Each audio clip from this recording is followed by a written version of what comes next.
আমরা আগের ভিডিওগুলোতে আগের লেকচারে আমরা ধারণা পাইছি যে রেজিস্ট্যান্স কি। রেজিস্ট্যান্স পদার্থের এমন একটা বৈশিষ্ট্য যে বৈশিষ্ট্যের কারণে ইলেকট্রন প্রবাহিত হইতে বাধা পায়, অর্থাৎ পদার্থের ভিতর দিয়ে ইলেকট্রন মুভ করতে বাধা দেয়, সেটাই হলো রেজিস্ট্যান্স। এই ধরনের বৈশিষ্ট্য সম্পন্ন যে সমস্ত ডিভাইস তৈরি করা হয়, যার কাজই হলো মূলত ইলেকট্রনকে বাধা দেওয়া বা কারেন্ট ফ্লো করতে বাধা দেওয়া, ওই ধরনের ডিভাইসগুলোকে বলা হয় রেজিস্টর। রেজিস্ট্যান্স একটা গুণ বা একটা বৈশিষ্ট্য, এটা একটা অ্যাডজেক্টিভ বা একটা গুণবাচক শব্দ। আর রেজিস্টর হলো একটা নাউন, কোনো একটা ডিভাইসের নাম, যে ডিভাইসটা আমরা তৈরি করি রেজিস্ট্যান্স প্রোভাইড করার জন্য। এই রেজিস্টর নামক যে ডিভাইসটা যেটা রেজিস্ট্যান্স প্রোভাইড করে, এই ডিভাইসটা আমরা মূলত কার্বন দিয়ে তৈরি করতে পারি খুব সহজে। কার্বন দিয়ে তৈরি এই ধরনের রেজিস্টরগুলোকে বলা হয় কার্বন রেজিস্টর। এই কার্বন রেজিস্টর তৈরি করার জন্য আমরা যে কাজটা করি সেটা হলো এই কার্বনটাকে আমরা পাউডার করি, অর্থাৎ গুঁড়ো করে ফেলি। ঠিক আছে?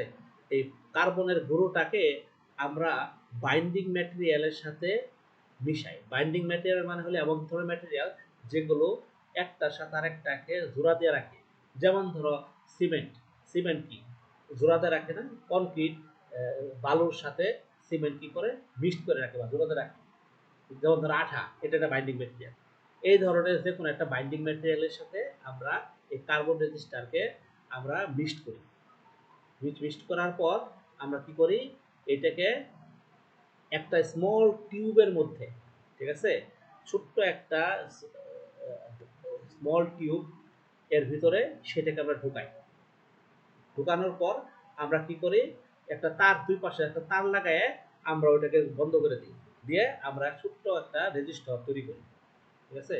এই ধরনের রেজিস্টারকে গুলো আমরা খুব কমন ইউজ করতে পারি। এগুলো এগুলো খুব চিপ রেটে পাওয়া যায়, অনেক সস্তা। ঠিক আছে?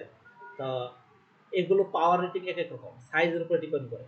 মোটাটার পাওয়ার হ্যান্ডেলিং ক্যাপাসিটি বেশি, কোনোটা চিকনগুলোর পাওয়ার হ্যান্ডেলিং ক্যাপাসিটি কম।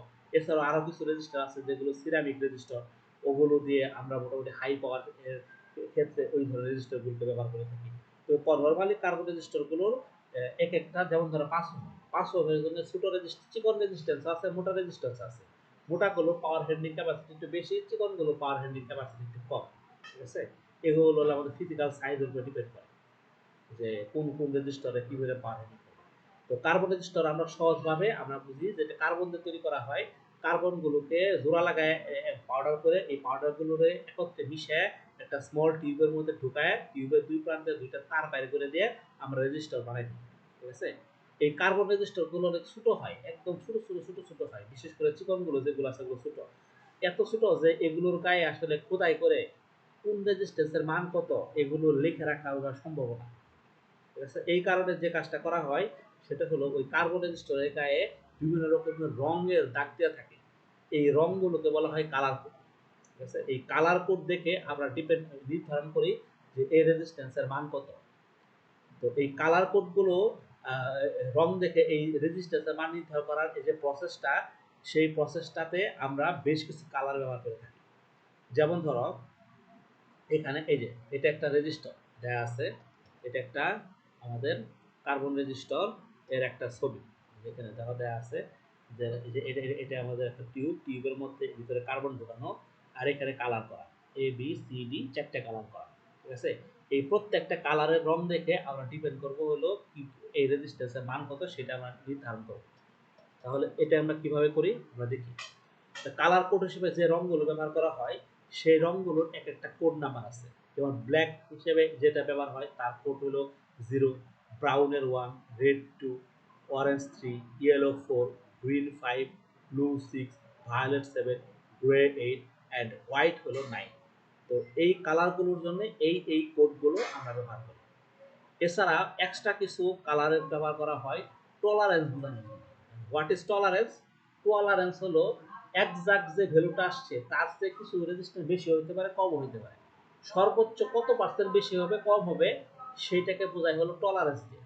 যেমন ধরো 5% মানে হলো যে ভ্যালুটা আমরা কালার কোড দিয়ে নির্ধারণ করবো তার চেয়ে 5% কম বেশি হতে পারে। এই কম বেশি বোঝানোর জন্য আরেকটা কোড ব্যবহার করা হয়, কালার ব্যবহার করা হয়, সেটা হলো গোল্ড।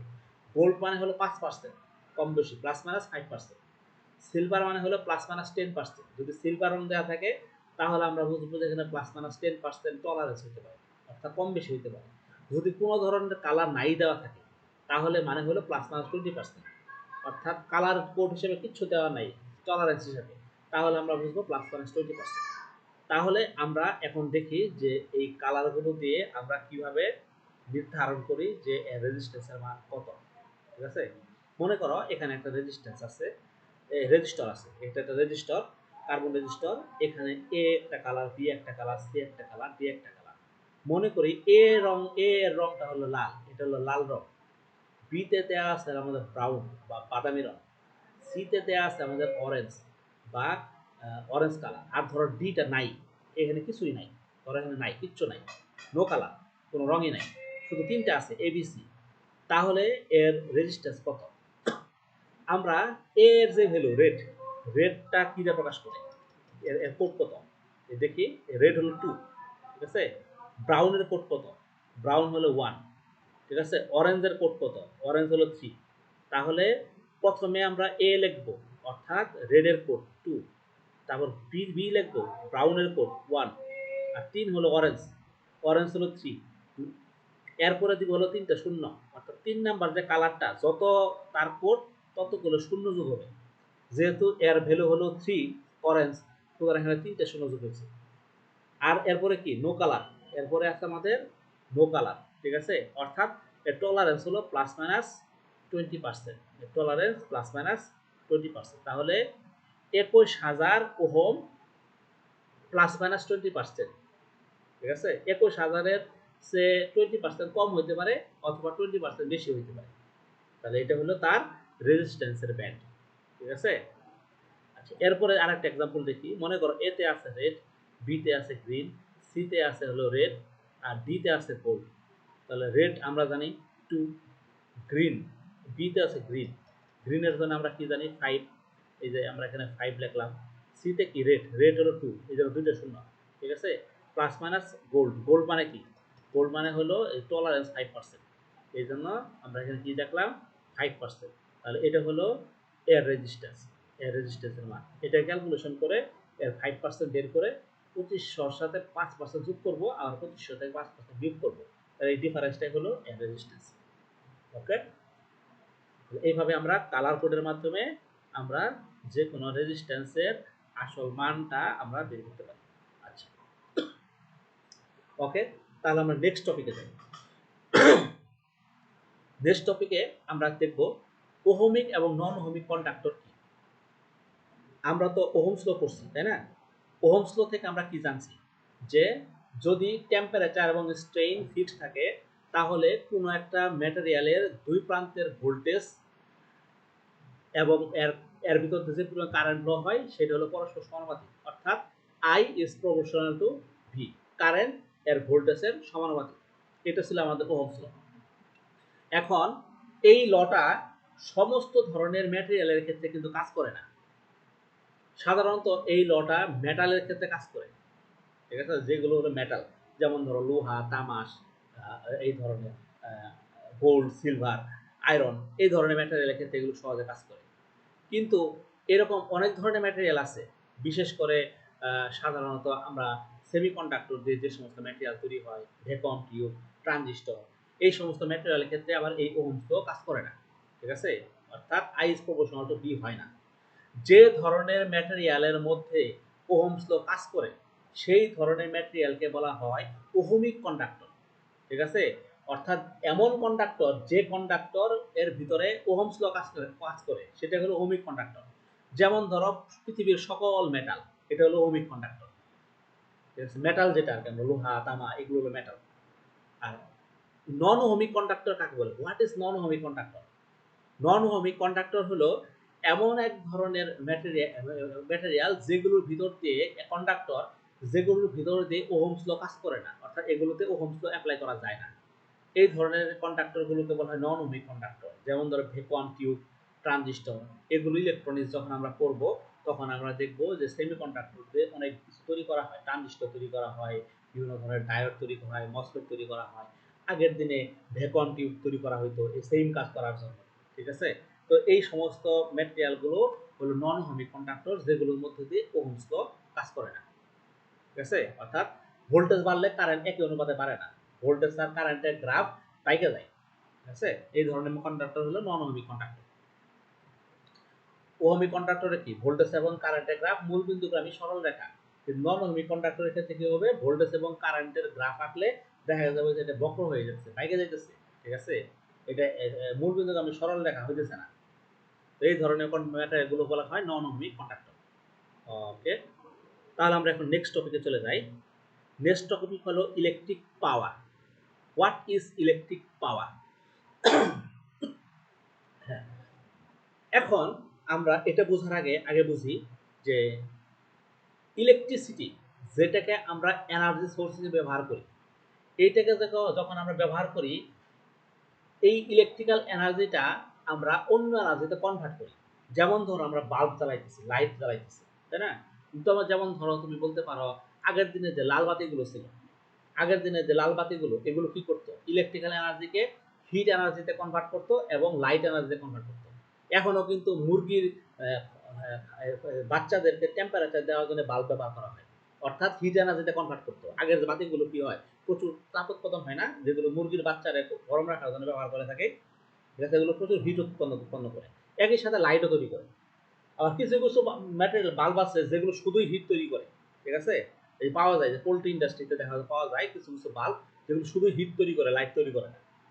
আবার কিছু কিছু বাল্ব, যেমন আধুনিক সময় যে সমস্ত বাল্বগুলো আছে যেগুলো ঠান্ডা, ধরলে বেশি একটা উত্তপ্ত হয় না, এগুলো বেশিরভাগই লাইট তৈরি করে।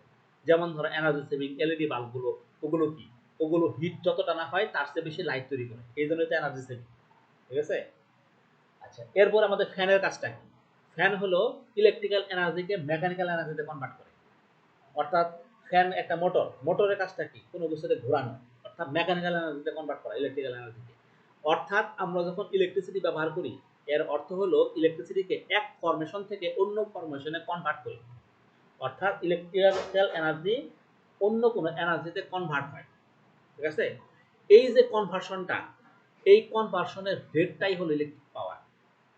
অর্থাৎ প্রতি সেকেন্ডে কি পরিমাণ এনার্জি কনভার্ট হচ্ছে, এটি হলো তার ইলেকট্রিক পাওয়ার। উদাহরণ হিসেবে বলি, মনে করো 100 ওয়াটের একটা বাল্ব, 100 ওয়াটের বাল্ব কি করতেছে, প্রতি সেকেন্ডে 100 জুল পরিমাণ এনার্জিকে হিট এবং লাইট এনার্জিতে কনভার্ট করতেছে। যেমন ধরো 70 ওয়াটের একটা সিলিং ফ্যান, সে কি করতেছে, প্রতি সেকেন্ডে 70 জুল পরিমাণ এনার্জিকে সে মেকানিক্যাল এনার্জিতে কনভার্ট করতেছে, হিট এবং মেকানিক্যাল এনার্জিতে কনভার্ট করতেছে, ঠিক আছে। তাহলে আমরা দেখতেছি যে একটা এনার্জি অন্য এনার্জিতে কিভাবে কনভার্ট হয়, এই কনভার্সন রেটটাই হলো ইলেকট্রিক পাওয়ার। ইলেকট্রিক পাওয়ারকে আমরা ম্যাথমেটিক্যালি প্রকাশ করতে পারি, আমরা লিখতে পারি ইকুয়েশন আকারে, power, electric power equal to energy by time.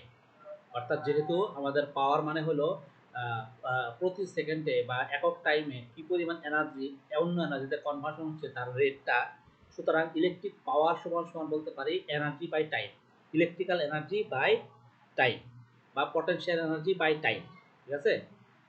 এখন এই ইলেকট্রিক পাওয়ার পি সমান সমান আমরা লিখতে পারি এখানে কিউভি বাই টি। কিউভিটা কি, কিউভিটা হলো আমাদের পটেনশিয়াল এনার্জি। এটা কিভাবে পাইলাম, 1 কুলম চার্জের জন্য যদি পটেনশিয়াল এনার্জি হয় ভি বা 1 ভোল্ট, তাহলে কিউ কুলম চার্জের জন্য পটেনশিয়াল এনার্জি হয় কিউ ভি ভোল্ট। এটাকে আমরা সহজে এভাবে ডিফাইন করতে পারি। কিভাবে করতে পারি, আমরা যদি আবার একটু দেখি যে ফর 1 কুলম চার্জ এর জন্য পটেনশিয়াল এনার্জি যদি হয় ভি বা 1 ভোল্ট যাকে বলা হয়, ঠিক আছে। সুতরাং কিউ কুলম চার্জের জন্য আমরা এটা লিখতে পারি কিউভি। তাহলে এই কিউভিটা কি, কিউভিটা হলো আমাদের আমাদের পটেনশিয়াল এনার্জি, ঠিক আছে। অর্থাৎ একটা চার্জ কিউ পরিমাণ চার্জ যদি এক পয়েন্ট থেকে অন্য পয়েন্টে মুভ করে, এখানে দেখি যে as charge Q equal to it moves from point A to B, যদি কিউ পরিমাণ চার্জ এ থেকে বিতে মুভ করে, ইট লসেস পটেনশিয়াল এনার্জি সমান সমান কিউভি। এটা কিউভি পরিমাণ এনার্জি, পটেনশিয়াল এনার্জি লসেস হয়। তাহলে আমরা কি পাচ্ছি, ইলেকট্রিক পাওয়ার P পি সমান সমান এনার্জি, পটেনশিয়াল এনার্জি। এক্ষেত্রে এনার্জি হলো আমাদের কিউভি, ঠিক আছে, আর ডিভাইডেড বাই টাইম, সময়। তাহলে আমাদের বলতে পারি এনার্জি কনভার্সন রেট, এটা হলো আমাদের energy conversion rate, QV by T, এটি হলো আমাদের energy conversion rate. Potential energy by time সমান সমান এনার্জি কনভার্সন রেট, এটি হলো আমাদের ইলেকট্রিক পাওয়ার।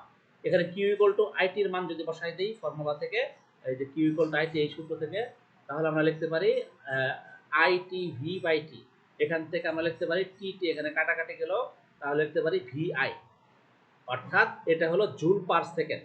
এটা জুল কেমনে, আমাদের ওয়ার্ক ডান বা এনার্জির একক হলো জুল, আর হলো টাইমের একক হলো আমাদের সেকেন্ড। সুতরাং এটা সমান লিখতে পারি আমি জুল পার সেকেন্ড, ঠিক আছে। ওকে, আমরা যে ভি এর একক, আই এর এককের মানগুলো বসায় আমরা যদি ক্যালকুলেশন করে দেখি, ভি মানে কি জুল, আমাদের এখানে আই এর একক অ্যাম্পিয়ার, ঠিক আছে। আমরা এটা যদি আমরা একটু ক্যালকুলেশন করে দেখি অ্যাম্পিয়ার মানে কি, আমরা জাস্ট শুধুমাত্র যে এখানে আমরা মানগুলো বসায় দেব, ঠিক আছে। কিউ হলো চার্জ, ভি এখানে ভ্যালুগুলো বসায় আমরা দেখব এটা এখন আসে আমাদের জুল পার সেকেন্ড, ঠিক আছে। আচ্ছা, ঠিক আছে, আমরা তাহলে একটু ডিরাইভ করে দেখার চেষ্টা করি এটা জুল পার সেকেন্ড আমাদের কিভাবে আসে, তাহলে একটু ক্লিয়ার হয়ে বুঝতে পারবো। এখানে আমরা লিখতে পারি কি, আমরা যদি লিখি এখানে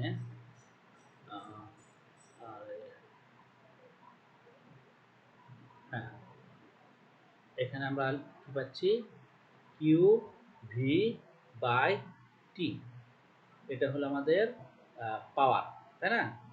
এখানে কিউ হলো চার্জ, চার্জের একক কি কুলম্ব, ভি কি ভোল্টেজ, ভোল্ট হলো মানে কি joule per coulomb, divided by T হলো টাইম, টাইমের একক কি, টাইমের একক হলো সেকেন্ড। তাহলে এখানে কি পেলাম, এই কলম কলম কাটাকাটি, তাহলে কি থাকে জুল পার সেকেন্ড। ক্লিয়ার, এখান থেকে আমাদের এই এটা পেলাম জুল পার সেকেন্ড। এই জুল পার সেকেন্ডকে আমরা বলি হলো ওয়াট, এটা হলো আমাদের ওয়াট। সুতরাং এখান থেকে আমরা পাই P equal to V I watt, অর্থাৎ এটা হলো পাওয়ারের ফর্মুলা। এখন আবার যদি আমি এই ভি ইকুয়াল টু আই আর, আমরা জানি কি ওহমস ল থেকে কি পাই, V equal to I R, এই মানটা যদি আমি এখন এই সমীকরণে বসাই দেই, তাহলে কি পাচ্ছি, আই আই আই স্কোয়ার আর আর, তাহলে সমান সমান লেখা পাচ্ছে আই স্কোয়ার আর। আবার আমরা যদি এখানে আই এর মানটা বসাই, আই সমান সমান কি লিখতে পারি, এখান থেকে আই সমান সমান লিখতে পারি I equal to V by R, ঠিক আছে। এই মানটা যদি এখন আমি বসাই দেই, এই সমীকরণ আই এর মানটা বসাই দেই, তাহলে পাই ভি স্কোয়ার বাই আর। তাহলে এখান থেকে আমরা কি পাচ্ছি, P equal to V I equal to I square by R, I square R equal to V square by R. তাহলে এই ফর্মুলাটা আমরা পাচ্ছি, এটা হলো আমাদের পাওয়ারের ফর্মুলা। আমাদের বিভিন্ন প্রবলেম সলিউশন করার জন্য আমাদের এই পাওয়ারের ফর্মুলাটা ব্যবহার করতে হয়, ঠিক আছে। তাহলে আমরা নেক্সট দেখি এই, হ্যাঁ, এই এসআই ইউনিট অফ পাওয়ার, পাওয়ারের এসআই ইউনিটটা কি, পাওয়ার এসআই ইউনিট হলো আমাদের ওয়াট। আমরা জানি পাওয়ার এসআই ইউনিট হলো আমাদের ওয়াট। এটা কিভাবে আসছে আমরা যদি দেখি, এসআই ইউনিট অফ পাওয়ার, এখন আমরা জানি কি P equal to V I, V এর মান যদি 1 ভোল্ট হয়, আই যদি হয় 1 অ্যাম্পিয়ার, তাহলে সমান সমান 1 ভিএ, অর্থাৎ ভোল্ট অ্যাম্পিয়ার, এটা সমান সমান লিখতে পারি আমি 1 ওয়াট। এখান থেকে আমি 1 ওয়াটের সংখ্যা দিতে পারি, electric power of a circuit or device is 1 watt. কোন একটা সার্কিট বা ডিভাইসের electric power 1 watt if a current of 1 ampere flows through it, যদি 1 এর মধ্যে দিয়ে 1 অ্যাম্পিয়ার কারেন্ট ফ্লো করে, when a potential difference of 1 volt is maintained across it, যদি দুই প্রান্তের পটেনশিয়াল ডিফারেন্স 1 ভোল্ট রাখা হয়, এর ফলে যদি 1 অ্যাম্পিয়ার কারেন্ট ফ্লো করে, তাহলে আমি ইজিলি বলতে পারি যে সেই সার্কিট, সেই ডিভাইসের পাওয়ার হলো আমাদের 1 ওয়াট। তাহলে 1 ওয়াট হওয়ার কন্ডিশন কি, 1 ওয়াট হওয়ার কন্ডিশন হলো অবশ্যই 1 ভোল্ট হইতে হবে এবং একই সাথে 1 অ্যাম্পিয়ার কারেন্ট ফ্লো করতে হবে, ঠিক আছে। এই দুইটা কন্ডিশন যদি ফুলফিল করে, তাহলে আমরা বলতে পারি সেই ডিভাইসের পাওয়ার হলো আমাদের 1 ওয়াট। পুরো বাতির মধ্যে দিয়ে যদি, কোনো বাতির দুই প্রান্তে যদি আমি 1 ভোল্ট সাপ্লাই দিই, এর ফলে যদি সেখানে 1 অ্যাম্পিয়ার কারেন্ট ফ্লো করে, তাহলে বলতে পারি সেই বাতির পাওয়ার হলো আমাদের 1 অ্যাম্পিয়ার। ক্লিয়ার? হ্যাঁ, তাহলে এখান থেকে আমি সহজেই এটাকে মেজার করতে পারি বা বের করতে পারি। ঠিক আছে? আচ্ছা, এখন আমরা পাওয়ার দেখলাম। এখন আমরা পড়ব আমাদের নেক্সট টপিক। আমাদের নেক্সট টপিক কি? Electrical energy. ঠিক আছে? তো পাওয়ার কি ছিল? পাওয়ার হলো আমাদের কনভার্সন হার। ইলেকট্রিক্যাল এনার্জি থেকে অন্য এনার্জিতে প্রতি সেকেন্ডে কি পরিমাণ এনার্জি কনভার্ট হচ্ছে সেটার হারটাই হলো আমাদের ইলেকট্রিক পাওয়ার। আর এনার্জি জিনিসটা কি? এনার্জি জিনিসটা হলো এই প্রতি সেকেন্ডে না, একটা নির্দিষ্ট সময়ে কি পরিমাণ পাওয়ার কনভার্সন হচ্ছে সেটাই হলো তার এনার্জি। অর্থাৎ এনার্জিকে আমি টাইম দিয়ে ভাগ করলে পাওয়ার পাই, আর পাওয়ারকে টাইম দিয়ে গুণ করলে পাই হলো আমি এনার্জি। অর্থাৎ নির্দিষ্ট সময়ে, মনে করো 1 ঘন্টা, মনে করো 1 সেকেন্ড, মনে করো 1 মিনিট, এরকম নির্দিষ্ট সময়ে কতটুকু এনার্জি ইলেকট্রিক্যাল এনার্জি থেকে অন্য এনার্জিতে কনভার্সন হচ্ছে তার পরিমাণটাই হলো ইলেকট্রিক্যাল এনার্জি। ঠিক আছে? The loss of electrical potential energy in maintaining current in a circuit is called electrical energy consumed in the circuit. অর্থাৎ কতটুকু লস অফ ইলেকট্রিক্যাল এনার্জি মানে কি পরিমাণ কনভার্সন হচ্ছে সেটাই তো লস। ইলেকট্রিক্যাল এনার্জি কি পরিমাণ কনভার্সন হচ্ছে in maintaining current in a circuit, একটা সার্কিটে কারেন্ট মেইনটেইন করার জন্য। অর্থাৎ একটা সার্কিটে কারেন্ট ফ্লো করানোর জন্য কি পরিমাণ electrical energy, electrical potential energy অর্থাৎ কি পরিমাণ ভোল্টেজ আমাদের লস হচ্ছে, অর্থাৎ খরচ হচ্ছে, ব্যয় হচ্ছে, সেটাই হলো তার ইলেকট্রিক্যাল এনার্জি। ঠিক আছে? এখন ইলেকট্রিক্যাল এনার্জিকে আমরা এখানে যদি দেখি প্রকাশ করতে পারি, হ্যাঁ হ্যাঁ, মনে করি এখানে এক কিউ পরিমাণ চার্জ এ থেকে বি তে ফ্লো করতেছে। এর ফলে কি হচ্ছে? ইট লসেস ইলেকট্রিক পটেনশিয়াল এনার্জি সমান কিউবি। এটা কিভাবে পাইলাম? আগের ইকুয়েশন থেকে আমরা দেখছি যে 1 কুলম্ব চার্জ এ থেকে বি তে মুভ করতে ভি পরিমাণ 1 ভোল্ট এনার্জি খরচ হয়। সুতরাং কিউ কুলম্ব চার্জ এ থেকে বি তে মুভ করতে খরচ হয় কিউভি পরিমাণ এনার্জি।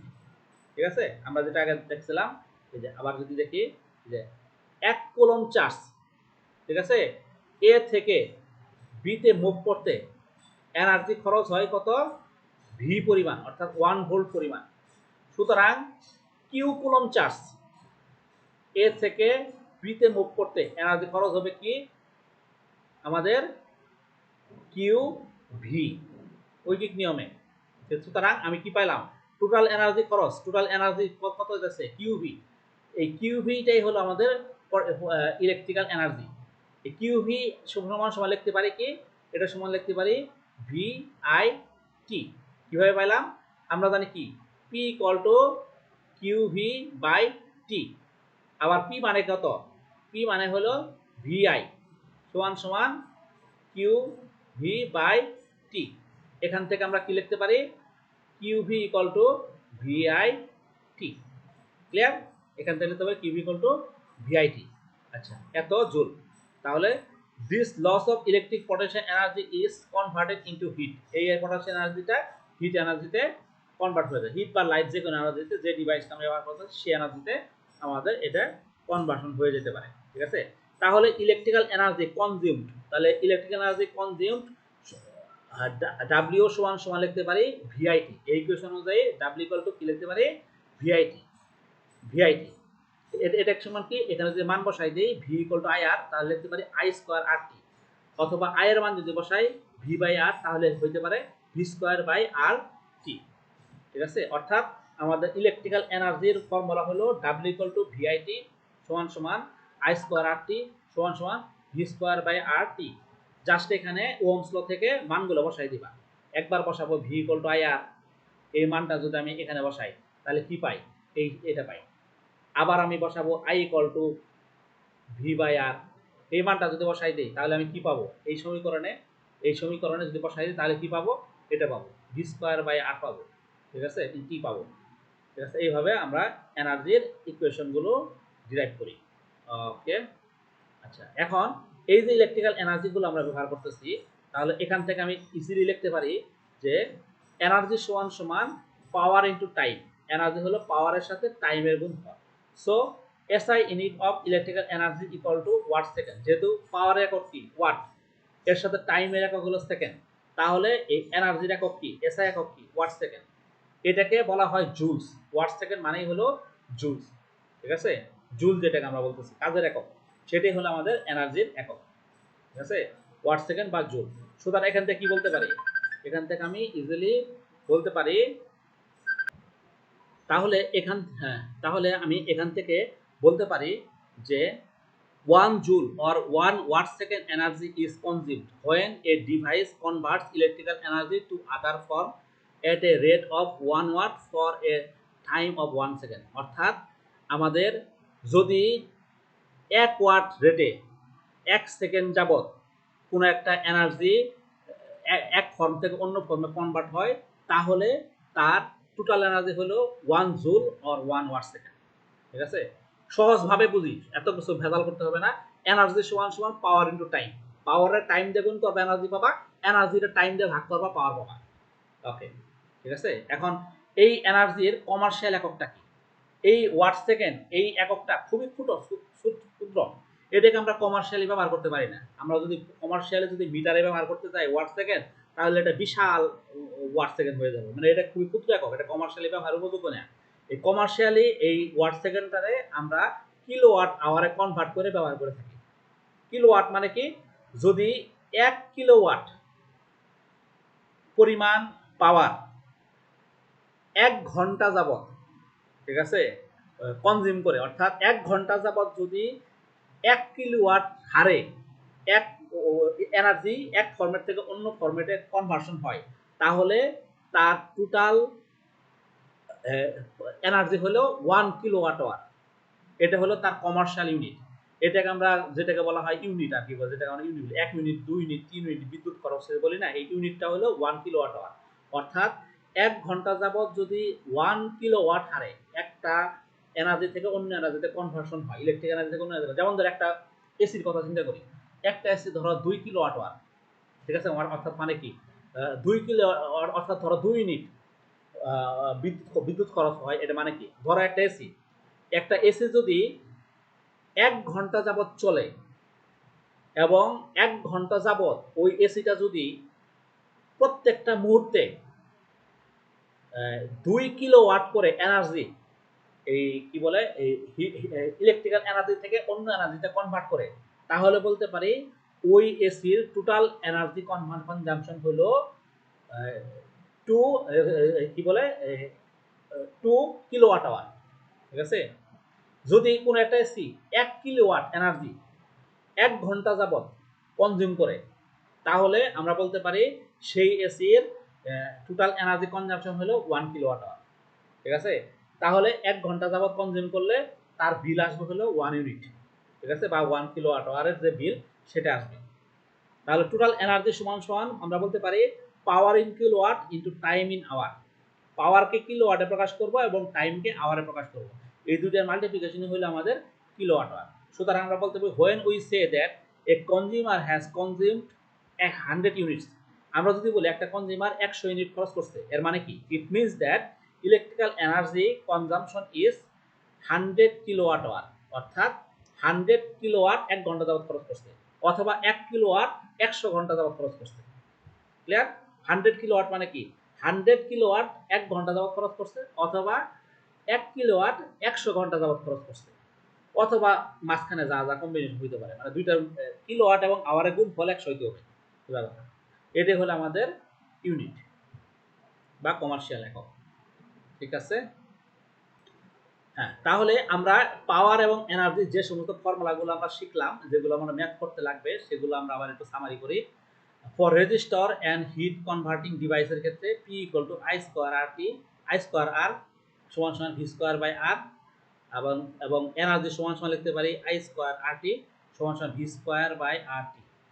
আবার যে কোনো লোডের ক্ষেত্রে আমরা যেখানে রেজিস্ট্যান্স নাই, ঠিক আছে, এখানে রেজিস্টর থাকলে আর এর ফর্মুলা বসবে। আর যদি রেজিস্টর না থাকে, যে কোনো কিছুর ক্ষেত্রে আমরা রেজিস্টরের ক্ষেত্রে বসাইতে পারবো, অন্য কিছুর ক্ষেত্রে এনি লোডের ক্ষেত্রে পি ইকুয়াল টু ভিআই বা ডাব্লিউ ইকুয়াল টু ভিআইটি, এই ফর্মুলাগুলো আমরা ব্যবহার করতে পারবো।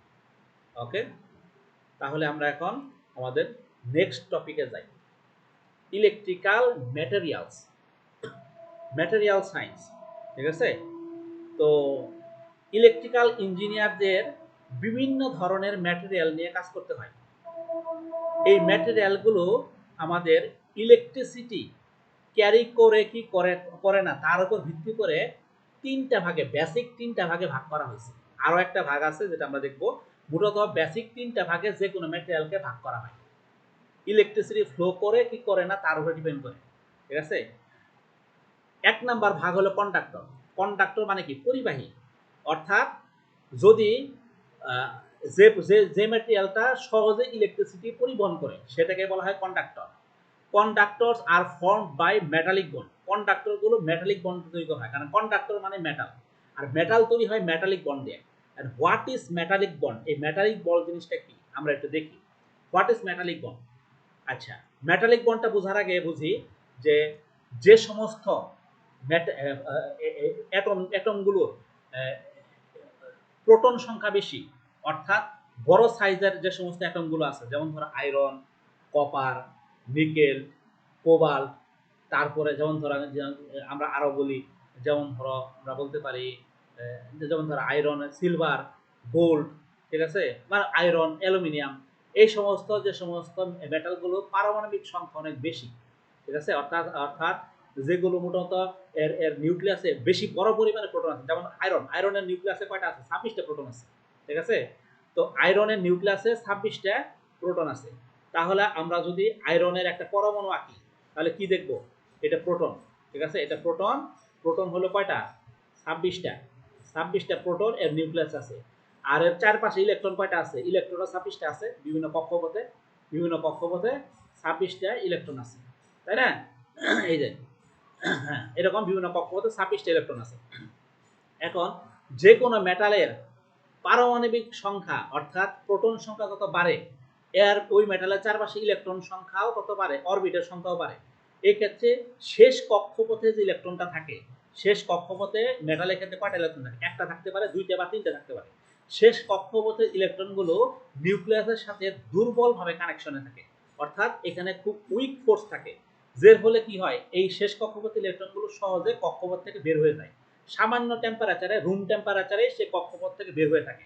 এর ফলে যে কোনো একটা মেটালিক প্লেটের মধ্যে এমন অবস্থা ক্রিয়েট হয় যে, মনে করো এটা একটা মেটালিক প্লেট বা লোহার দণ্ড, মনে করো সহজে, এর মধ্যে নিউক্লিয়াসগুলো অর্থাৎ প্রোটনগুলো ভিতরে আছে, আর এর চারপাশে ইলেকট্রনগুলো অনেকটা মৌমাছির মতো। একটা মৌমাছি মনে করো যে মৌচাকের মধ্যে যেভাবে থাকে না, যে একটা একটার পিছনে একটা, মানে বাইরে যেরকম একটা ঝাঁকে ঝাঁকে ঝাঁকে ঝাঁকে লেগে লেগে থাকে, এরকম ভাবে ইলেকট্রনগুলো এই প্লেটের গায়ে ঝাঁকে ঝাঁকে লেগে লেগে থাকে। এবং এই ইলেকট্রনগুলো যেহেতু নিউক্লিয়াসের সাথে দুর্বলভাবে কানেক্টেড থাকে, এই জন্য ইলেকট্রনগুলো র্যান্ডমলি মুভ করতে থাকে। একটা ইলেকট্রন এদিকে দৌড় দেয়, একটা ইলেকট্রন এদিকে দৌড় দেয়, একটা ইলেকট্রন এদিকে দৌড় দেয়, অর্থাৎ র্যান্ডমলি মুভ করতে থাকে, ঠিক আছে। এইভাবে র্যান্ডমলি মুভ করতে করতে করতে করতে এটা বিশৃঙ্খলভাবে এর মধ্যে মুভ করতে থাকে। এর ফলে যে জিনিসটা হয় সেটা হলো মেটালের স্ট্রেংথ বাইরে যায়। যেহেতু ইলেকট্রনগুলো র্যান্ডমলি মুভ করতেছে, এভাবে মুভ করতেছে, মৌমাছির ঝাঁকের মতো করে চাইপে ধরে রাখছে, এর ফলে কি? মেটালের স্ট্রেংথ বাইরে যায়, ঠিক আছে। এর ফলে মেটালের কি হয়? ওর একটা শক্তিশালী হয়, স্ট্রেংথ বাড়ে, এবং মেটালের মধ্যে এক ধরনের সাউন্ড, মেটালিক সাউন্ড, টুং টাং টিং, এই ধরনের এক ধরনের মেটালিক সাউন্ড ক্রিয়েট হয়, ঠিক আছে। তো এটা মূলত হয় এই মেটালিক বন্ডের কারণে। এই ধরনের বন্ডকে বলা হয় মেটালিক বন্ড, অর্থাৎ প্রোটনের চারপাশে মৌমাছির ঝাঁকের মতো ইলেকট্রনগুলো ঘিরে থাকে এবং ইলেকট্রনগুলো ফ্রিলি মুভ করতে থাকে, দৌড়াদৌড়ি করতে থাকে। এই ধরনের বন্ডকে বলা হয় মেটালিক বন্ড। এই মেটালিক বন্ড যার মধ্যে থাকে সেটাকে বলা হয় কন্ডাক্টর, ঠিক আছে। এই this bond are based on a structure of positive metal ion surrounded by a cloud of electron. ওই যেটা বললাম, পজিটিভ মেটাল আয়নের চারপাশে ইলেকট্রনের মেঘ ঘোরাঘুরি করতে থাকে, এটাকে বলা হয় metallic bond. Conductors have positive temperature coefficient of resistance. যে কোনো ধরনের কন্ডাক্টরের ক্ষেত্রে আমরা positive temperature coefficient of resistance দেখি। What is positive temperature coefficient of resistance? এটা এখন আমার প্রশ্ন। এটা বোঝার আগে বুঝি যে পজিটিভ টেম্পারেচার কোএফিসিয়েন্ট জিনিসটা কি, যে একটা মেটাল কিভাবে positive temperature coefficient resistance show করে, এটা কি জিনিস? কোন একটা মেটালকে গরম করলে এর রেজিস্ট্যান্স বাড়ে, ঠান্ডা করলে রেজিস্ট্যান্স কমে। এটাই হলো positive temperature coefficient of resistance. ঠিক আছে, অর্থাৎ টেম্পারেচার বাড়ার সাথে সাথে রেজিস্ট্যান্স বাড়তেছে, টেম্পারেচার কমার সাথে সাথে রেজিস্ট্যান্স কমতেছে, অর্থাৎ টেম্পারেচার আর রেজিস্ট্যান্স একই দিকে থাকতেছে, পজিটিভলি থাকতেছে। ঠিক আছে, অর্থাৎ their resistance increases with the rise in temperature and vice versa. তাহলে কি এখন আমাদের প্রশ্ন হলো what is temperature coefficient of resistance. আমরা এটার একটু সংজ্ঞা দেখি। Temperature coefficient of resistance of a conductor is the increase in resistance per ohm original resistance per degree rise in temperature। সহজ ভাষায় বোঝাই দেই, প্রতি ডিগ্রি টেম্পারেচার বাড়ার ফলে, ধরো 1 ডিগ্রি টেম্পারেচার বাড়ার ফলে প্রতি ওহমে, ধরো কোনো একটা জিনিসের ওহম যদি হয়, রেজিস্ট্যান্স যদি হয় 50, তাহলে এর 1 ওহমে কতটুকু রেজিস্ট্যান্স বাড়তেছে। 50 ওহমে বাড়তেছে ধরো মনে করলাম 5 ওহম রেজিস্ট্যান্স, তাহলে 1 ওহমে কতটুকু বাড়তেছে। ঠিক আছে, ওইটাই হলো তার টেম্পারেচার কোএফিসিয়েন্ট অফ রেজিস্ট্যান্স। ধরো এক্সাম্পল হিসেবে ধরো যে তুমি একটা কপার ইউজ করতেছ, কপার লোহা বা তামার কি করতেছ যে টেম্পারেচার আসিল মনে করো 25 ডিগ্রি, তুমি করে দিলা 26 ডিগ্রি।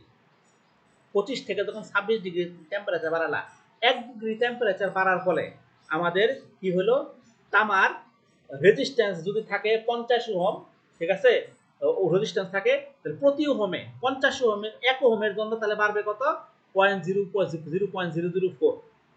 তাহলে 50 ওহমের জন্য বাড়বে কত, 50 গুণন 0.004। এই 0.004 1 ওহমের জন্য যতটুকু রেজিস্ট্যান্স বাড়তেছে, এটি হলো তার টেম্পারেচার কোএফিসিয়েন্ট অফ রেজিস্ট্যান্স। অর্থাৎ the copper has a temperature coefficient of resistance of 0.004 per degree. এর অর্থ কি, একটা কপারের টেম্পারেচার কোএফিসিয়েন্ট অফ রেজিস্ট্যান্স হলো এত। এর মানে হলো if a copper wire has a resistance of 1 ohm, যদি একটা কপার ওয়্যারের রেজিস্ট্যান্স 1 ওহম হয় at 0 ডিগ্রি, 0 ডিগ্রিতে যদি এর রেজিস্ট্যান্স 1 ওহম হয়, এবং এই রেজিস্ট্যান্স যদি আমি 1 ডিগ্রি বাড়াই, টেম্পারেচার যদি আমি 1 ডিগ্রি বাড়াই, তাহলে রেজিস্ট্যান্স তার বাড়বে হলো 0.004 ওহম। অর্থাৎ তার ফাইনাল রেজিস্ট্যান্স হবে 1 ডিগ্রি সেন্টিগ্রেড তাপমাত্রায় 1 প্লাস 0.004 সমান সমান বলতে পারি 1.004। ঠিক আছে, আচ্ছা কমপ্লেক্স কোণে করে ফেলছি, আবার একটু সহজভাবে একটু বুঝাই দিই। ঠিক আছে, আচ্ছা মনে করো যে কোনো একটা কপারের 0 ডিগ্রি টেম্পারেচারে, কোনো একটা কপারের 0 ডিগ্রি টেম্পারেচারে কোনো একটা কপারের তারের রেজিস্ট্যান্স হলো 1 ওহম। ঠিক আছে, এখন মনে করো টেম্পারেচার আমি 1 ডিগ্রি বাড়াইলাম, তাহলে 1 ডিগ্রি সেন্টিগ্রেড টেম্পারেচার বাড়াইলাম, এর ফলে ওই 1 ওহম রেজিস্ট্যান্সটা বাইরে আমার হয়ে গেল কত, 1.004, অর্থাৎ 0.004 পরিমাণ রেজিস্ট্যান্স বাইরে গেল। তাহলে কি পাইলাম আমরা এখানে 1 ওহম প্লাস 0.004 এত ওহম সমান সমান এর ফাইনাল ওহম কত পাইলাম, 1.004 ওহম পাইলাম।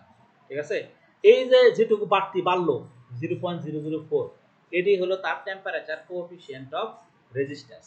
এটা পজিটিভ, কারণ টেম্পারেচার বাড়লে রেজিস্ট্যান্স বাড়তেছে, টেম্পারেচার কমলে রেজিস্ট্যান্স কমতেছে। এটা যেহেতু পজিটিভলি শিফট হইতেছে, এই কারণে এই টেম্পারেচার কোএফিসিয়েন্ট অফ রেজিস্ট্যান্স হলো পজিটিভ। ঠিক আছে, আচ্ছা এখানে একটা ফর্মুলা আছে, যে ফর্মুলাটা আমরা মূলত ব্যবহার করি হলো এই যে টেম্পারেচার বাড়ার পর তার রেজিস্ট্যান্স কত সেটা। মনে করো টেম্পারেচার বাড়ার আগে রেজিস্ট্যান্স ছিল R1। ঠিক আছে, টেম্পারেচার T1 থেকে T2 পরিমাণ বাড়ছে, T1 থেকে T2 পরিমাণ বাড়ছে, এর টেম্পারেচার কোএফিসিয়েন্ট অফ রেজিস্ট্যান্সের মান ধর আলফা, তাহলে ফাইনাল রেজিস্ট্যান্স বা চূড়ান্ত রেজিস্ট্যান্স সমান সমান আমরা লিখতে পারি R1 ইনটু 1 প্লাস আলফা গুণন T2 মাইনাস T1। এই ফর্মুলা ব্যবহার করে আমি T1 রেজিস্ট্যান্সের টেম্পারেচার জানা থাকলে কি বলে T1 রেজিস্ট্যান্স, T1 টেম্পারেচারের রেজিস্ট্যান্স জানা থাকলে T2 টেম্পারেচারের জন্য রেজিস্ট্যান্স সহজে এই ফর্মুলা দিয়ে বের করে ফেলতে পারবো। ওকে,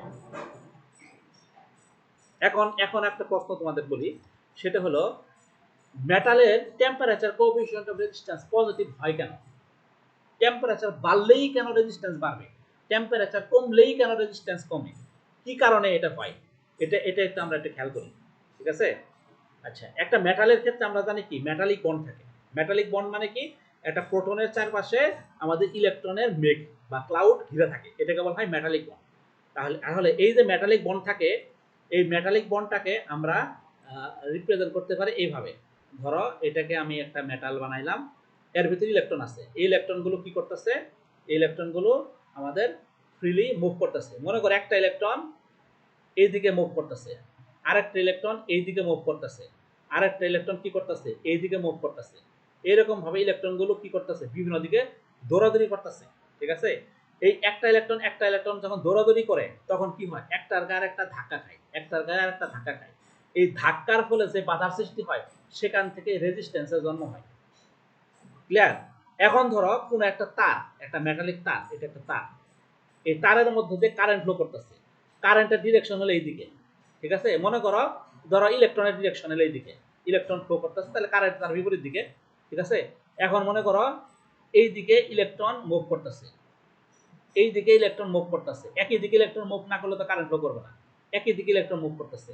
এখন এই যে ইলেকট্রনগুলো মুভ করতেছে, এই মুভ করতে যায় কি করতেছে, একটার সাথে আরেকটা ধাক্কা খাইতেছে। কেন ধাক্কা খাইতেছে? কারণ এই ইলেকট্রনগুলো ভাইব্রেট করে, এই ইলেকট্রনগুলো কি করতেছে, ভাইব্রেট করে। মুভ করার সময় কিরকম করে ভাইব্রেট করে, কেন ভাইব্রেট করে, টেম্পারেচারের কারণে ভাইব্রেট করে। টেম্পারেচার যত বাড়ে এই ভাইব্রেশন তত বাড়ে, ইলেকট্রনের কি করে, ভাইব্রেশন বাড়ে, আর ভাইব্রেশন যত বাড়ে ধাক্কা ধাক্কি তত বাড়ে। ঠিক আছে? এই ধাক্কা ধাক্কি বাড়ার ফলে কি হয়, রেজিস্ট্যান্স বেড়ে যায়। এই কারণে টেম্পারেচার বাড়াইলে কোন একটা কন্ডাক্টরের রেজিস্ট্যান্স বাড়ে। কেন বাড়ে? কারণ ইলেকট্রনগুলো ভাইব্রেট করে, আর ভাইব্রেট করলে পরস্পরের সাথে ধাক্কা আরো বেশি করে খায়, যে কারণে টেম্পারেচার বাড়লে আমাদের সহজেই রেজিস্ট্যান্স বাড়ে। বিপরীতভাবে টেম্পারেচার যদি কমায় ভাইব্রেশন কমে যায়, ভাইব্রেশন কমলে ধাক্কা ধাক্কি কমে যায়, এর ফলে আমাদের কি হয়, রেজিস্ট্যান্সও কমে যায়, যে কারণে মেটালের positive temperature coefficient of resistance হয়। এখন এই জিনিসটা আবার সেমিকন্ডাক্টরের ক্ষেত্রে negative temperature coefficient of resistance, অর্থাৎ সেমিকন্ডাক্টরের ক্ষেত্রে কি হয়, সেমিকন্ডাক্টরের ক্ষেত্রে আমাদের টেম্পারেচার বাড়লে রেজিস্ট্যান্স কমে, টেম্পারেচার কমলে রেজিস্ট্যান্স বাড়ে। কেন কেন এটা হয়? কারণ হলো সেমিকন্ডাক্টরগুলো মূলত সমযোজী বন্ধন বা কোভ্যালেন্ট বন্ড দ্বারা গঠিত। সমযোজী বন্ধন জিনিসটা কি? একটা সিলিকন যদি খেয়াল করি, সিলিকনের শেষ কক্ষপথে 4টি ইলেকট্রন থাকে। ঠিক আছে? শেষ সিলিকনের একটা ইলেকট্রন অন্য একটা সিলিকনের আরেকটা ইলেকট্রনের সাথে এখানে একটা বন্ড তৈরি করে। সিলিকনের একটা ইলেকট্রন এই দিকের একটা সিলিকনের আরেকটা ইলেকট্রনের সাথে এখানে একটা বন্ড তৈরি করে। সিলিকনের এখানে একটা ইলেকট্রন এই দিকের সিলিকনের আরেকটা ইলেকট্রনের সাথে এখানে একটা বন্ড তৈরি করে। এইভাবে আমাদের এই দিকের সিলিকন এখানের সাথে এটার সাথে এখানে একটা বন্ড তৈরি করে। এই যে দেখো সিলিকনের প্রত্যেকটা ইলেকট্রন একটার সাথে একটা কোভ্যালেন্ট বন্ড তৈরি করতেছে। এর ফলে কি হইতেছে, এটা একটা নিউট্রাল হয়ে যেতেছে। ঠিক আছে? ফ্রি ইলেকট্রন থাকতেছে না। কিন্তু টেম্পারেচার যখন বাড়ে তখন কি হয়, তাপের কারণে কি হয়, ভাইব্রেশনের ফলে এই কম্পনগুলো ফলে এই বন্ডিং ছুটে যায়, বন্ডিংটা ভেঙে যায়। ঠিক আছে? এই বন্ডিংটা যখন ছুটে যায় তখন এখান থেকে আমাদের দুইটা ফ্রি ইলেকট্রন তৈরি হয়, একটা হলো এই সিলিকনের আর একটা হলো এই সিলিকনের। এরকম ভাবে এই বন্ডিং যখন ভেঙে যাবে, এখানে একটা ইলেকট্রন এখানে একটা ইলেকট্রন জন্ম হবে। এই যে ফ্রি ইলেকট্রন, এই ফ্রি ইলেকট্রনের কারণে তখন ইলেকট্রিসিটি প্রবাহ বেড়ে যায়। এই কারণে দেখা যায় টেম্পারেচার বাড়লে কোভ্যালেন্ট বন্ড বা সমযোজী বন্ধন ভেঙে যায়, এর ফলে মুক্ত ইলেকট্রন তৈরি হয়। এই মুক্ত ইলেকট্রনের কারণে বেশি পরিমাণে কারেন্ট ফ্লো করে, ইলেকট্রন ফ্লো করে, অর্থাৎ বেশি পরিমাণে কারেন্ট ফ্লো করে। এই কারণে টেম্পারেচার বাড়লে কারেন্ট ফ্লো বেড়ে যায়, অর্থাৎ রেজিস্ট্যান্স কমে যায়। এই কারণে সেমিকন্ডাক্টরের টেম্পারেচার বাড়লে রেজিস্ট্যান্স কমে, টেম্পারেচার কমলে রেজিস্ট্যান্স বাড়ে। এইটা যেহেতু উল্টা, এই জন্য এটাকে বলা হয় negative temperature coefficient of resistance. ঠিক আছে? আচ্ছা, তাহলে এটা হলো আমাদের সেমিকন্ডাক্টরের ক্ষেত্রে আমরা দেখলাম। ইনসুলেটরের ক্ষেত্র সেম। ইনসুলেটরের ক্ষেত্রেও আমাদের কোভ্যালেন্ট বন্ড বা সমযোজী বন্ধন তৈরি হয়ে থাকে। ইনসুলেটরও যেহেতু সেমিকন্ডাক্টরের মতো একটা সমযোজী বন্ধন, এখানেও টেম্পারেচার বাড়লে বন্ডিং ভেঙে যায়, এর ফলে আমাদের রেজিস্ট্যান্স কমে যায়। এটাও negative temperature coefficient of resistance. তাহলে ইনসুলেটর এবং সেমিকন্ডাক্টরের মধ্যে পার্থক্যটা কি? সেমিকন্ডাক্টরে অল্প একটু টেম্পারেচার বাড়লে রেজিস্ট্যান্স বাড়ে, টেম্পারেচার বাড়লে রেজিস্ট্যান্স কমে। আর ইনসুলেটর কি করতে হয়, সে নরমালি বিদ্যুৎ প্রবাহ করে না, কিন্তু অতিরিক্ত যখন উত্তপ্ত করা হয় তখন সে তার কোভ্যালেন্ট বন্ড ভেঙে যায়, সে ইলেকট্রিসিটি ফ্লো করে। যেমন কাঠ কি কারেন্ট ফ্লো করে? করে না। কিন্তু কাঠকে যদি উত্তপ্ত করতে থাকো একটা নির্দিষ্ট টেম্পারেচার দিয়ে, কাঠের মধ্যে তো কারেন্ট ফ্লো করবে। ঠিক আছে? অর্থাৎ যেগুলোতে কারেন্ট ফ্লো করে না ওগুলোর মধ্যেও তখন কারেন্ট ফ্লো করবে। বাতাসের মধ্যেও কারেন্ট ফ্লো করে। কিভাবে? ভোল্টেজ যদি বাড়াইতে থাকো তাহলে বাতাসের মধ্যেও স্পার্ক ক্রিয়েট করে কারেন্ট ফ্লো করবে। কিন্তু বাস্তবে কি বাতাসের মধ্যে কারেন্ট ফ্লো করার কথা না। এরকম ভাবে একটা নির্দিষ্ট পয়েন্টে যাওয়ার পরে ইনসুলেটরও কারেন্ট ফ্লো করে, এটা একটা কন্ডাক্টরের মতো বিহেভ করে। এই হলো ম্যাটেরিয়ালের তিন ধরনের ক্লাসিফিকেশন। একটা হলো আমাদের কন্ডাক্টর, সেমিকন্ডাক্টর এবং আরেকটা হলো ইনসুলেটর। আরেক ধরনের ক্লাসিফিকেশন আছে, ম্যাটেরিয়াল আছে যেটাকে বলা হয় সুপার কন্ডাক্টর। এটা একটা নিউ ইনভেনশন। সুপার কন্ডাক্টর কি? সুপার কন্ডাক্টর হলো এমন এক ধরনের ম্যাটেরিয়াল যার ভিতর দিয়ে আমাদের কোনো ধরনের রেজিস্ট্যান্স থাকে না, অর্থাৎ zero resistance. Super conductor means zero resistance, ঠিক আছে? অর্থাৎ এমন এক ধরনের ম্যাটেরিয়াল যার রেজিস্ট্যান্স হলো আমাদের জিরো, জিরো রেজিস্ট্যান্স, এটাকে বলা হয় সুপার কন্ডাক্টর। এটা আবিষ্কার করছে অ্যালেক্স মুলার অ্যান্ড জর্জ ব্যাডনর্স নামক দুইজন সায়েন্টিস্ট। তারা এক ধরনের সিরামিক ম্যাটেরিয়াল পায় যেটার নাম হলো ল্যান্থানাম বেরিয়াম কপার অক্সাইড। এই ম্যাটেরিয়ালটারে তারা যে দেখছে যে 30 কেলভিন টেম্পারেচারে যদি এই ম্যাটেরিয়াল রাখা হয় তাহলে এটা সুপার কন্ডাক্টরের মতো আচরণ করে, অর্থাৎ এর মধ্যে কোনো ধরনের রেজিস্ট্যান্স থাকে না। বর্তমানে সুপার কন্ডাক্টর নিয়ে অনেক রিসার্চ হচ্ছে এবং আপডেট অনেক ধরনের ম্যাটেরিয়াল আছে যেগুলো অনেক হাই টেম্পারেচারেও সুপার কন্ডাক্টর হিসেবে বিহেভ করে। সুপার কন্ডাক্টর নিয়ে রিসার্চ হচ্ছে। যদি সুপার কন্ডাক্টর আবিষ্কার হয় তাহলে ধরো ট্রান্সমিশন লস একদম কমে আসবে। আমরা যদি ট্রান্সমিশন লাইন হিসেবে সুপার কন্ডাক্টর ব্যবহার করতে পারি তাহলে আমরা লস কমাইতে পারবো, যেহেতু এটা কোনো ধরনের রেজিস্ট্যান্স নাই, ঠিক আছে?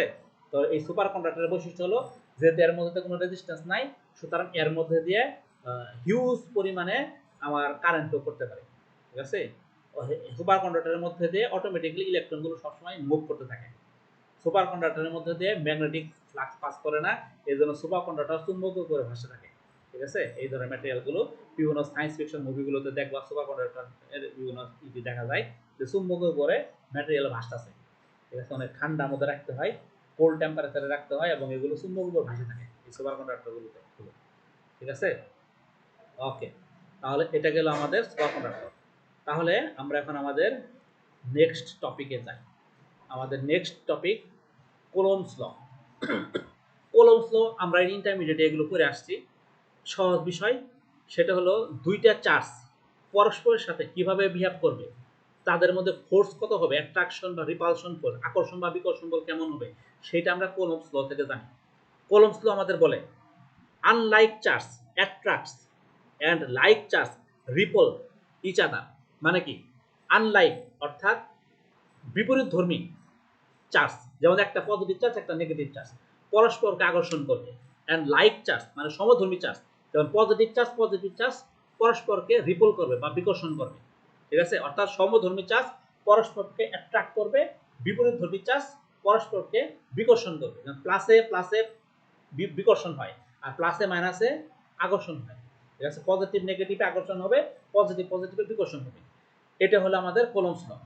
এই যে আকর্ষণ এবং বিকর্ষণ হয়, the force of attraction and repulsion between two charge bodies Q1 and Q2, এই Q1 এবং Q2 নামক দুইটা বডিতে যে আকর্ষণ বা বিকর্ষণ হয়, যদি Q1 এবং Q2 তে দুইটাই পজিটিভ থাকে তাহলে বিকর্ষণ, একটা পজিটিভ একটা নেগেটিভ থাকলে আকর্ষণ। এই আকর্ষণ বা বিকর্ষণ ফোর্সটা কি পরিমাণ হবে যদি এই দুইটা চার্জ বডির ডিস্টেন্স আর পরিমাণ হয়, অর্থাৎ এর মধ্যে ডিস্টেন্স যদি আর পরিমাণ হয় এবং এই চার্জ বডি যদি Q1 এবং Q2 হয় তাহলে এর মধ্যে আকর্ষণ বা বিকর্ষণ বল F ইকুয়াল টু লিখতে পারি F is proportional to Q1 Q2 by r square, অথবা F equal to K into Q1 Q2 by r square. Proportional sign তুলে দিলে আমার এখানে K আসে। এই K হলো একটা কনস্ট্যান্ট, এটা হলো 9 into 10 to the power 9 newton metre square per coulomb square. এটাকে আমরা লিখতে পারি 1/4 পাই এপসাইলন নট, ঠিক আছে? এটাকে এইভাবে প্রকাশ করতে পারি। তো এটাই হলো আমাদের কোলম্বস ল। কোলম্বস ল আমাদের দেখায় এই আকর্ষণ বিকর্ষণ বলের মান চার্জ দুটির গুণফলের সমানুপাতিক এবং চার্জ দুটির দূরত্বের বর্গের ব্যস্তানুপাতিক। ইন্টারমিডিয়েট এইভাবে করে আসছে, ঠিক আছে? এটাই হলো আমাদের কোলম্বস ল। আচ্ছা, ওকে, তাহলে আমাদের নেক্সট টপিকে যাই। এখানে বেশ কিছু ডিভাইস দেওয়া আছে যেগুলো আমরা বিভিন্ন জায়গায় ব্যবহার করে থাকি। যেমন থার্মিস্টর কি জিনিস? What is thermistor? ফ্রিজে থার্মিস্টর থাকে। থার্মিস্টর হলো এটা একটা টু টার্মিনাল সেমিকন্ডাক্টর ডিভাইস যেটা সাধারণত রেজিস্ট্যান্স সাধারণত টেম্পারেচারের উপর উঠানামা করে। যেমন টেম্পারেচার, নির্দিষ্ট টেম্পারেচারের সাথে এই রেজিস্ট্যান্স উঠানামা করে, অর্থাৎ এটা সুইচ হিসেবে ব্যবহার করা হয় থার্মিস্টরটা। যেমন ধরো ফ্রিজে একটা নির্দিষ্ট টেম্পারেচার উঠলে সুইচ চালু হয়ে যায়, ফ্রিজ চালু হয়ে যায়। আবার নির্দিষ্ট টেম্পারেচার কি বলে গরম হয়ে গেলে ফ্রিজ চালু হয়, ঠান্ডা হয়ে গেলে সুইচ বন্ধ হয়ে যায়, অটোমেটিক সুইচ বন্ধ হয়ে যায়। অর্থাৎ টেম্পারেচার সেন্সিটিভ আমাদের রেজিস্ট্যান্স হইল থার্মিস্টর। এটা এমন একটা ডিভাইস যেটা টেম্পারেচার সেন্সিটিভ, এটি হলো থার্মিস্টর। আচ্ছা, এরপরে আমার আছে ভেরিয়েবল রেজিস্টর, রিওস্ট্যাট বা পটেনশিওমিটার। আমাদের ভেরিয়েবল রেজিস্টরগুলো আমরা ব্যবহার করে থাকি, যেমন ধরো ভলিউম হিসেবে, যেমন রেডিও বা টেলিভিশনের ভলিউম হিসেবে যেটা আমরা ব্যবহার করে থাকি সেটা একটা ভেরিয়েবল রেজিস্টর। ঠিক আছে, ভেরিয়েবল রেজিস্টর মানে কি, রেজিস্টর বাড়ায় কমে, নব ঘুরায় ঘুরায় আমাদের ডায়াল করে করে করে করে ঘুরায় ঘুরায় ঘুরায় করে রেজিস্ট্যান্স বাড়াইতে পারি, আবার কমাইতে পারি। এটা হলো ভেরিয়েবল রেজিস্টর। আচ্ছা, এরপর আরেকটা টার্ম হলো ইফিসিয়েন্সি। ইফিসিয়েন্সি আমরা ইলেকট্রিক ইঞ্জিনিয়াররা সহজে ব্যবহার করে থাকি। ইফিসিয়েন্সি মানে কি, ইফিসিয়েন্সি হলো মানে কর্মদক্ষতা, অর্থাৎ হলো যেমন ধরো তুমি যতটুকু খাইতেছ তার চেয়ে বেশি পরিমাণ যদি কাজ করো তোমার ইফিসিয়েন্সি ভালো, তুমি যদি বেশি খাও কম কাজ করো তোমার ইফিসিয়েন্সি খারাপ। এরকম ভাবে কোনো একটা যন্ত্র বা কোনো একটা ডিভাইস যদি বেশি ইনপুট নেয় আর কম আউটপুট দেয় তাহলে তার ইফিসিয়েন্সি কি, খারাপ। আর কম ইনপুট নিয়ে বেশি আউটপুট দিলে কি, তার এফিসিয়েন্সি ভালো। অর্থাৎ এফিসিয়েন্সি সমান বলতে পারি power output by power input. এই পাওয়ার আউটপুট বাই ইনপুটের যে রেশিও, এটিকে আমরা বলতেছি এফিসিয়েন্সি। এটাকে পার্সেন্টেজে প্রকাশ করা হয়, এই জন্য আমরা এটা দিলাম 100%। তাহলে এফিসিয়েন্সি ইন পার্সেন্ট সমান লিখতে পারি power output by power input. যতটুকু পাওয়ার আউটপুট দিতেছে আর যতটুকু পাওয়ার ইনপুট দিতেছে তার রেশিওটাই হলো তার এফিসিয়েন্সি। ওকে, আচ্ছা, এরপরে আমরা দেখব ইউজ অফ ওয়াট মিটার। আচ্ছা, পাওয়ার ক্যালকুলেশনের জন্য আমরা ওয়াট মিটার ব্যবহার করে থাকি। ওয়াট মিটারে সাধারণত দুইটা কয়েল থাকে, একটা হলো কারেন্ট কয়েল আর একটা হলো পটেনশিয়াল কয়েল। ঠিক আছে, আমরা জানি কি পি ইকুয়াল টু ভিআই না, পি সমান সমান কি, পি সমান সমান ভিআই। হ্যাঁ, পি সমান সমান ভিআই। তাহলে কারেন্ট এবং ভোল্টেজের গুণফল হলো পাওয়ার। কারেন্ট মাপার জন্য কি হয়, কারেন্ট কয়েল, আর ভোল্টেজের জন্য কি হয়, ভোল্টেজ কয়েল। কারেন্ট কয়েল মানে কি, কারেন্ট মাপে কি সিরিজে না, হ্যাঁ, এই জন্য কারেন্ট কয়েলকে সিরিজে কানেক্ট করতে হয়। আর ভোল্টেজ মাপে কি প্যারালালি না, এই জন্য পটেনশিয়াল কয়েলকে প্যারালালি কানেক্ট করতে হয়। এটা একটা ওয়াট মিটার। মনে করো এখানে মার্ক করে দেওয়া থাকে ওয়াট মিটার, এটা হলো পটেনশিয়াল কয়েল, এটা ধরো ওয়াট মিটারের কারেন্ট কয়েল। আমরা যদি দেখি এইভাবে, এটা ধরো কারেন্ট কয়েল, এটা হলো পটেনশিয়াল কয়েল। কারেন্ট কয়েলে সিরিজে কানেক্ট করতে হবে, পটেনশিয়াল কয়েলকে প্যারালালি কানেক্ট করতে হবে। এটা তোমরা ল্যাবে করবা, ঠিক আছে, পাওয়ার মেজার করার সময় দেখবা কারেন্ট কয়েলকে সিরিজে কানেক্ট করছো, পটেনশিয়াল কয়েলকে প্যারালালি কানেক্ট করছো। এইভাবে আমরা যে রিডিংটা পাবো এটা হলো তার ওয়াট মিটারের রিডিং, অর্থাৎ পাওয়ারের রিডিং, কতটুকু পাওয়ার সে কনজিউম করতেছে তার একটা হিসাব আমরা এখান থেকে সহজে পাবো। ঠিক আছে, তাহলে আমরা আমাদের পরবর্তী পয়েন্টে চলে যাই। হ্যাঁ, source and load. What is source and what is load? Source হলো যা পাওয়ার সাপ্লাই করে, অর্থাৎ source supply power to the load. যেমন ধরো ব্যাটারি, জেনারেটর, এগুলো সোর্স যেগুলো পাওয়ার সাপ্লাই করে। আর লোড কি, লোড হলো যেগুলো পাওয়ার রিসিভ করে, যেমন ধরো লাইট, ফ্যান, এগুলো হলো সব লোড। যে রেজিস্টর, ইন্ডাক্টর, ক্যাপাসিটর যেগুলো পাওয়ার রিসিভ করতেছে এগুলো হলো সব লোড। ঠিক আছে, আচ্ছা, এখন কিছু আমরা টার্ম দেখব যেগুলো আমরা সহজে ব্যবহার করি। এগুলো আমরা ম্যাথমেটিক্সে দেখছি যে কিলো মানে কি 10⁻³ মেগা মানে 10⁻⁶, গিগা মানে 10⁻⁹, টেরা মানে 10⁻12, পেটা মানে 10⁻15। অনুরূপভাবে সেন্টিমিটার মানে কি 10⁻², মিলিমিটার মানে কি 10⁻³ অর্থাৎ 1000 দিয়ে ভাগ, সেন্টিমিটার মানে 100 দিয়ে ভাগ, মাইক্রোমিটার মানে কি 1 লাখ দিয়ে ভাগ।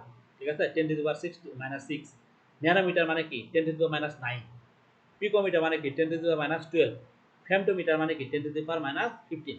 এগুলো বিভিন্ন ক্যালকুলেশনে ম্যাথমেটিক্সে আমাদের এই ধরনের ইগুলা, যেমন ধর মিলি ভোল্ট, তাই না, মেগা ভোল্ট, এই ধরনের বিষয়গুলো আমরা প্রকাশ করার জন্য এই জিনিসগুলো আমরা ব্যবহার করে থাকি। ঠিক আছে, সেন্টিমিটার, মিলিমিটার, ঠিক আছে, ন্যানো টেকনোলজি আমরা বলি না, ন্যানো মানে হলো 10⁻⁹। ঠিক আছে, এইগুলো আমরা টার্মগুলো ব্যবহার করে থাকি। ওকে, তাহলে এই লেকচার এই পর্যন্তই। আমরা next direct current, indirect current এবং বিভিন্ন ধরনের সার্কিট সলিউশন আমরা শুরু করব। তাহলে আজকে এই লেকচার এ পর্যন্ত। ধন্যবাদ সবাইকে।